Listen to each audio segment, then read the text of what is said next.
traitons les boues qui sont les résidus de ce qu'on trouve effectivement dans les eaux usées. Et une fois que ces eaux usées sont épurées, au terme d'un processus d'ailleurs qui est assez long, et ces boues, jusqu'à présent, recevaient comme exutoire les champs, dépendaient dans les champs. Mais dans le cadre notamment du Grenelle 2, enfin de toutes ces nouvelles mesures pour lutter contre les pollutions, ces boues sont incinérées. Alors elles sont incinérées dans une usine qu'on appelle l'UEB, l'usine d'élimination des boues.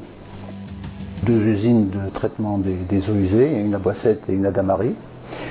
L'UEB, elle, se trouve à côté de celle d'Amary, donc il n'y a pas de problème de transfert, c'est à côté.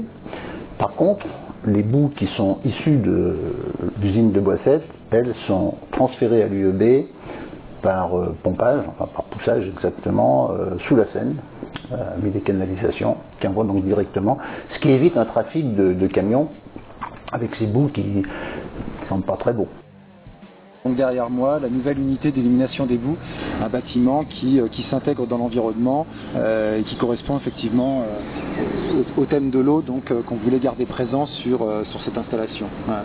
Également préciser donc qu'on est sur l'ensemble du système d'assainissement de l'agglomération ISO 14001. Le principe de fonctionnement effectivement, c'est d'abord d'introduire au niveau du four des boues qui sont déshydratées.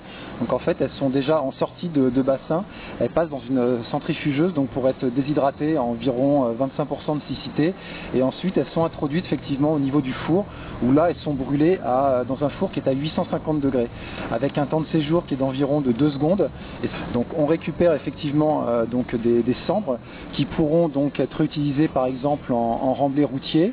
Donc ça c'est vraiment la filière d'incinération, et ensuite il y a toute la filière de traitement des fumées où là il y a différents étages de traitement, déjà des échangeurs pour réduire en fait la température des fumées pour pouvoir améliorer le traitement, et ensuite on passe dans un électrofiltre qui va retenir 95% des poussières, et ensuite en rajoutant notamment du charbon actif par exemple pour capter les métaux lourds, on va effectivement traiter les fumées et donc un traitement terminal sur des filtres à manche. On a mis en place un plan de surveillance qui en fait va permettre de mesurer l'impact éventuel donc de l'installation sur l'environnement.